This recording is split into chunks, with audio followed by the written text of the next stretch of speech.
Hey guys, I just wanted to drop by with a very quick little off-the-cuff video while I'm in the middle of editing the extremely overcomplicated episode of Rooftop Cocktail Time, which is coming soon. I guess it's kind of a way of thanking you for sticking with the channel for a 2-year hiatus because this episode is jam-packed with stuff. It's gonna be a lot of fun. I can't wait for you to see it. Also super excited just on a cocktail technique level to finally have grenadine being made in a Rooftop Cocktail Time episode because it's really one of the classic syrups. It's kind of the only foundational syrup that I haven't done on the channel yet, and I feel like we'll sort of have a complete syrup arsenal after this is done, and now we can kind of make anything. So yeah, I'm excited for you to see it, obviously. In the meantime, while I can't handle looking at the editing screen anymore, I thought I'd take a break and make a very quick and simple Sloe Gin Fizz with a sort of interesting technique that I came across by accident this week. So in my normal life of not drinking cocktails, where I eat food and breathe air and drink water and sleep and eat, I made Greek yogurt the other day by straining some really nice farm fresh yogurt that came from the market near my house, which left behind all of this incredible yogurt whey. And as you may already know, whey is very often used in baking and in fermentation and all kinds of cool little culinary hacks and such. I had personally not tried it too much as a cocktail ingredient, and sure enough, it makes a really, really good replacement for egg whites in a Sloe Gin Fizz. I tried it out, it was really good, I wanted to show you. So let's quickly make it. All we need here is 3/4 of an ounce of lemon juice and 3/4 of an ounce of simple syrup, which I realize I've also never just made simple syrup on the channel before, so there's even a little bit of simple syrup making in this new Rooftop Cocktail Time coming very soon.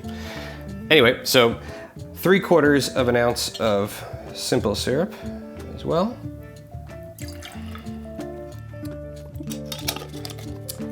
Now we're gonna do 1 ounce of this yogurt whey, just giving it a quick shake to combine. And I just made this by straining a full-size tub of fresh yogurt over a sieve lined with a paper towel in my refrigerator for about 10 hours. So we're gonna use 1 ounce of this yogurt whey, which has a very, very slight tang, which will just sort of amplify the citrus notes of the fizz. And for a sort of modified Sloe Gin Fizz, rather than doing all Sloe Gin, I'm going to do equal parts London Dry Gin and Sloe Gin. The reason the idea came to me is I decided to buy this bottle of Sloe Gin, not a sponsorship thing or anything, but it's a new recipe of Sloe Gin made by Ford's, and I found it to be really, really complex. It's really dry. It's not a very sweet Sloe Gin. It actually tasted really nice, neat. I had bought the Sloe Gin because I love the Millionaire cocktail, which I will definitely make on this channel at some point. But I decided to use it for fizzes, and it works really well. So we're using 1 ounce of this Sloe Gin.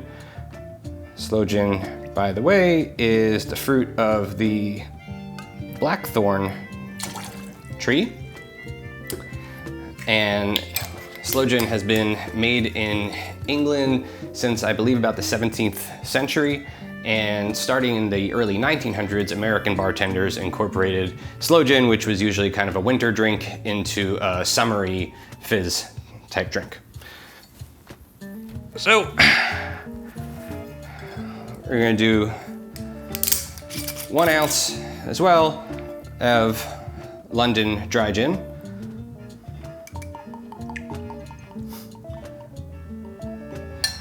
Again, not sponsored by Ford's, but it's just what I had. And yes, these carpeted shelves are not bar shelves, they're just the shelves that my cat likes to climb on. So yeah, this modified Whey Gin Fizz comes together just the way any other egg white fizz would come together. We're going to dry shake it first without ice,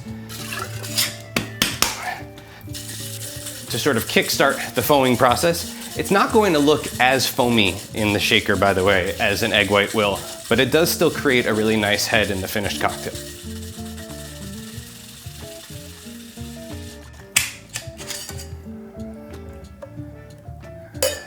All right, so we've dry shaken our fizz, and now we're just going to add one nice giant block of crystal clear ice into the shaker, which will allow us to give it a really nice hard shake without diluting the drink too much.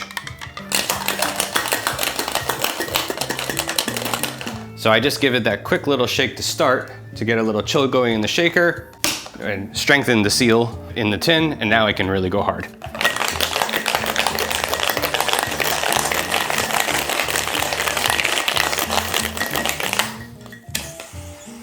Okay, so the drink is shaken.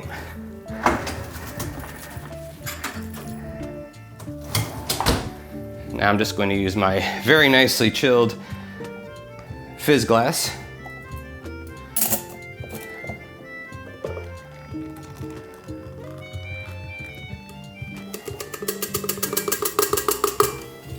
Add my straw in. And with some freshly bubbled seltzer,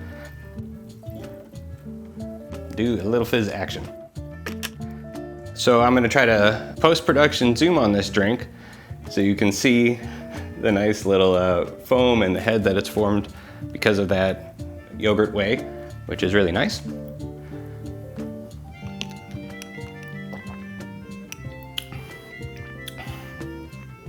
And yeah, it's incredible.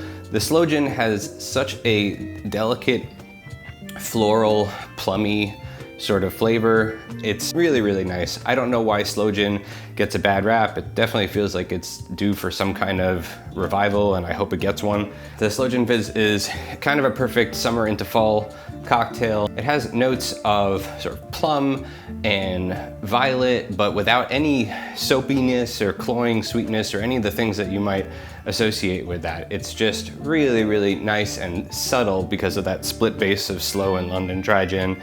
The Whey, if anything, slightly amps up the sort of lemony flavor, but there's no dairy notes or yogurt taste or anything like that. It's just a perfect fizz. That's all it is. So yeah, I hope you try this. It's super easy, and I hope you stay tuned for the upcoming Rooftop Cocktail Time. In addition, I might also be posting a couple of music videos on the channel. If you don't know, I make all of the original music for my videos, and some of those songs come from pieces that I recorded during the pandemic, and I even made these weird little music videos for some of them that I've never really showed people online. So yeah, I might just add that to the channel as well, and I hope you enjoy it. All right, thanks guys, see you soon. Ah, fantastic.